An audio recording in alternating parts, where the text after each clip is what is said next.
Hello guys. So this is of 1st November 2016 and today we will discuss the editorials of Hindu and some important news. So the very first article on the first page is regarding the ease of doing business. देखो पहले हम देखते हैं कि all over world ranking क्या है countries के base पे. ठीक है, अगर हम स्टेट्स के बेस पे देखें इंडिया में तो last time Gujarat was the topper.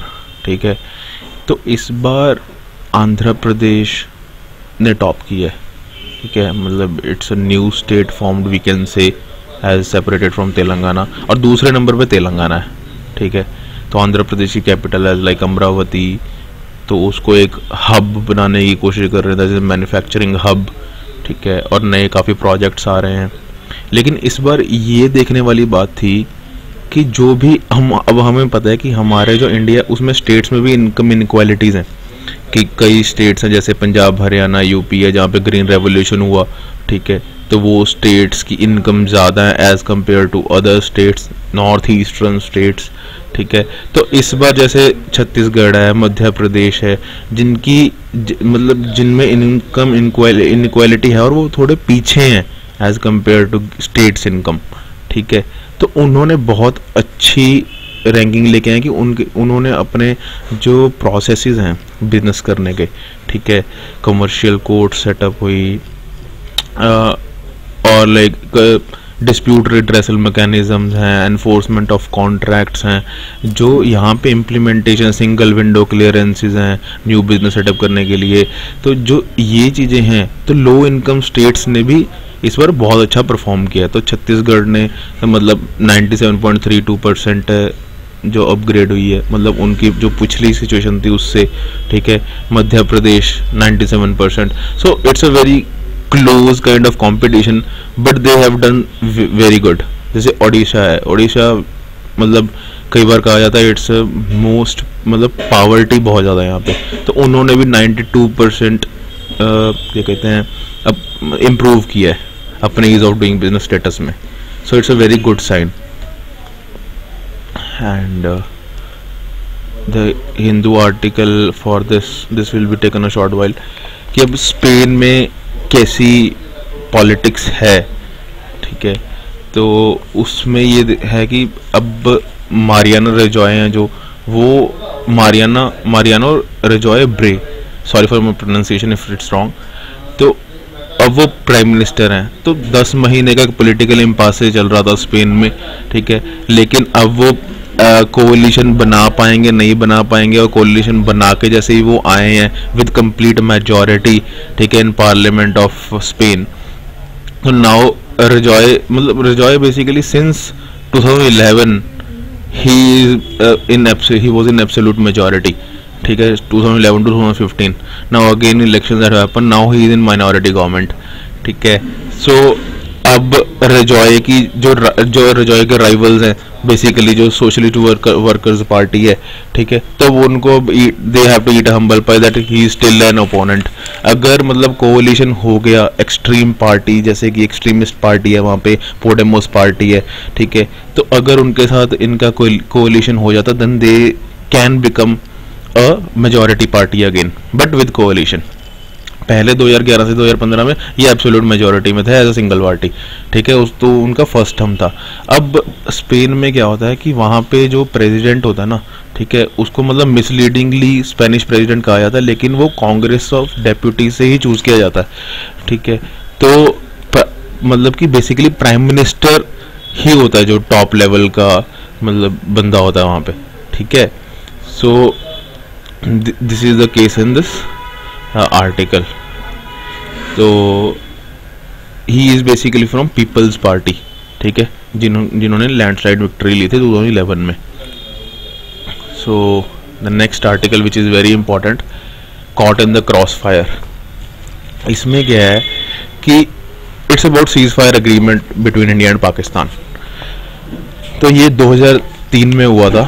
ठीक है, इंडिया और पाकिस्तान ने एक सीज फायर अग्रीमेंट साइन किया था कि इसको वायलेट नहीं करेंगे, तो उसके बाद वायलेशंस काफ़ी कम हो गई थी, जैसे बहुत ज़्यादा होती थी 2003 से पहले, तो उसके बाद काफ़ी मिनिमल हो गई थी। लेकिन उसके बाद जैसे ही उरी अटैक हुआ, ठीक है, और हमने भी आगे सर्जिकल स्ट्राइक्स कर दी बाय इंडिया, तो सीज फायर वायलेशन हो गया। और उसके बाद अब जैसे डेली ही खबर आती है कि यहाँ पे जम्मू में अटैक हुआ, ठीक है, पूंछ डिस्ट्रिक्ट में अटैक हुआ, तो ऐसे बॉर्डर पे अब अटैक्स हो रहे हैं कि वहाँ उस उरी अटैक के बाद बढ़ गए हैं, ठीक है।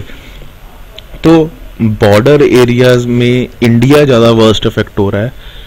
Why? Because of border areas of India are much more populated, कि हमारे यहाँ पे पॉपुलेशन भी ज़्यादा और हमारे बॉर्डर एरियाज में लोग बहुत ज़्यादा रहते हैं as compare to the same border of Pakistan, ठीक है।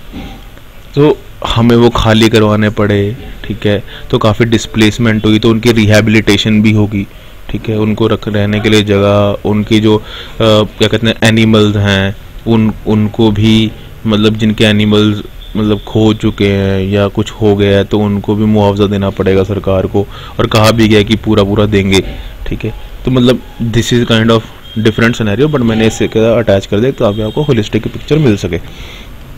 और लेकिन ये सारा मतलब सुलझाया कैसे जा सकता है कि पीसफुल एंगेजमेंट होनी चाहिए बिटवीन इंडिया और पाकिस्तान, एस्केलेशन हो या ना हो, लेकिन पीसफुल अग्रीमेंट होना चाहिए। लेकिन अब इंडिया की पॉलिटिक्स ऐसी है कि इस टाइम पीसफुल अग्रीमेंट होना टफ है, और उधर से नवाज शरीफ की डोमेस्टिक पॉलिटिक्स भी वैसी ही है, ठीक है।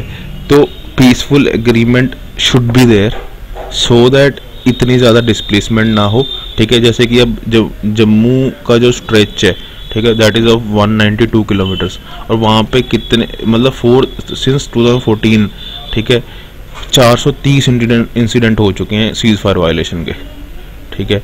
2015 में मतलब ये 253 हुए, मतलब फिर भी बहुत ज़्यादा हैं, ठीक है। दोनों साइड से लोग मरते हैं, आर्मी सबसे ज़्यादा इम्पैक्ट होती है, उन पे सबसे ज़्यादा इफेक्ट होता है। So basically peaceful engagement should be there, populace major से ना चल के, ठीक है, एज ए कंट्री जाके, मतलब वॉर में ना कभी भी किसी का फ़ायदा नहीं होता। इट्स ऑलवेज कि तुम कितने पीछे चलेगे, तुम्हारी इकोनॉमी कितनी पीछे चलेगी, यही बेसिकली देखा जाता है, यही उसका आउटपुट निकलता है। लाइक यू कैन से द वर्ल्ड वॉर्स, ठीक है, मतलब ये उतना इम्पैक्ट, मतलब इतना ज़्यादा ग्लोबल लेवल पे तो नहीं है, लेकिन फिर भी जहाँ पे भी वॉर होता है वहाँ पे इन दी एंड एक नुकसान की चीज़ आती है। पॉजिटिव चीज़ तो यही है कि डिसीजंस क्या निकले, ठीक है। So peaceful engagement should be there. And the main article, this is very good article today, the pivot through Kabul. इसमें बेसिकली क्या कहा गया है कि India as a regional security provider, is it कि हम इंडिया को ये चीज़ कह सकते हैं कि वो रीजनल सिक्योरिटी प्रोवाइडर है किसी भी कंट्री के लिए जो साउथ एशियन रीजन में एग्जिस्ट करती है, ठीक है। तो इसमें है कि जैसे अफ़गानिस्तान को अब हम आर्म्स सप्लाई कर रहे हैं। पहले जब हम कुछ सप्लाईज भेजते थे तो अफ़गानिस्तान, पहले जैसे मिस्टर अशरफ गनी का जो टिल्ट था वो पाकिस्तान की तरफ था, क्योंकि पाकिस्तान से वो चाहते थे कि वो तालिबान को टेबल पे लेके आएँ and there will be talks, ताकि पीस स्टेबिलिटी रहे अफगानिस्तान रीजन में, ठीक है। Pakistan, Afghanistan, Taliban and some other countries, तो मतलब कि क्वाड्रिलेटरल बना लिया था उन्होंने बिना इंडिया के एंगेजमेंट के कि टॉक्स होंगे। लेकिन अब Pakistan have been failed in this thing कि वो तालिबान को टेबल पे नहीं ला सके नेगोशिएशंस के लिए। तो अब पाकिस्तान, जो अफगानिस्तान का टिल्ट है, that will be towards India, right. So पहले तो अफगानिस्तान खुद टिल्ट हुआ, पर पहले यूएस भी ये कहता था कि इंडिया को बीच में मतलब नेगोशिएशन में आना नहीं चाहिए। लेकिन आफ्टर मैथ क्या हुआ, जब टेंशन्स बहुत बढ़ गई, टेररिज्म को इंटरनेशनलाइज कर दिया गया, तो US even though tilted towards India कि हाँ रीजनल सिक्योरिटी प्रोवाइडेड, मतलब इंडिया को भी रीजनल सिक्योरिटी प्रोवाइडर होना चाहिए। तो वो जो अफगानिस्तान में कर रहा था वो करता रहे और बढ़ाए इस चीज़ को, ठीक है। तो सिग्निफिकेंट लेवल पे हमारी एंगेजमेंट अफगानिस्तान के साथ शुरू हो गई। एंड तो इसमें क्या हो कि हमने एक तो इंडिया, अगर इकोनॉमिक्स पर्सपेक्टिव से देखें तो इंडिया ने एक मतलब कि बेसिकली डिफेंस सेक्टर में एक मार्केट ढूंढ लिया एज अफगानिस्तान, ठीक है, कि वहाँ पे हम आर्म्स, Mi-25 हेलीकॉप्टर्स भी भेज रहे हैं, ठीक है। और इसके ये इम्पैक्ट नहीं होता कि ऑन द स्पॉट ही हमें इम्पैक्ट दिखने लग जाए, इन द लेटर टाइम, ठीक है। एज अ डिफेंस पार्टनर या कैसी भी स्ट्रेटेजिक पार्टनरशिप होती है और रीजनल स्टेबिलिटी और पीस के लिए बहुत इंपॉर्टेंट है कि अफगानिस्तान, जैसे हमारी तापी पाइपलाइन का केस है, Turkmenistan, basically Tajikistan, Afghanistan, Pakistan, India, तो उसके लिए बहुत इंपॉर्टेंट है गैस पाइपलाइन के लिए, ठीक है। तो regional stability is very much necessary to be a economic super power, इधर यू कैन से। और जैसे हमारी बिम्स्टेक कंट्रीज़ का है, सार्क नेशंस का है, तो उन चीज़ों में इकोनॉमिक पर्सपेक्टिव को लेके इम्प्रूवमेंट करने के लिए, ठीक है, जैसे तो रीजनल स्टेबिलिटी बहुत ज़रूरी है। तो इसलिए इंडिया और अफगानिस्तान की जो एंगेजमेंट है वो बढ़ रही है, और इंडिया है जो in Indian ocean region you can say visit China, because China भी अब इंडियन ओशियन रीजन में अपनी प्रेजेंस चाहता है, और मालदीव्स के साथ, जैसे पाकिस्तान में गवादर पोर्ट के साथ, ठीक है, तो काफ़ी एंगेजमेंट्स वो भी कर रहा है, ठीक है। और स्ट्रिंग ऑफ पर्ल्स की थ्योरी है जो चाइना की, तो उसको भी हमें स्ट्रैटेजिकली हैंडल, जियोपॉलिटिकली और स्ट्रैटेजिकली हैंडल करने के लिए हम एज ए, मतलब India as a economic super power and defence super power and security provider to regional stability, ठीक है, इंडिया को उभर के आना चाहिए और आ भी रहा है, ठीक है। और बेसिकली जैसे अब इंडियन ओशन नेवल एक मतलब समिट हुआ था जिसमें 37 लिटरल कंट्रीज़ हैं जो हमारी, मतलब कि पानी के साथ साथ जो जो इंडियन ओशन में रीजन में कंट्रीज हैं वो सारी ऑन बोर्ड थी, ठीक है। सो it's a very welcome step for India. So you can say that India is growing their footprint, not only arms but overall footprint via navy, via arms deals, via nuclear deals. It's very important to be a regional security provider. So it's a very welcome step. So this is about today's articles.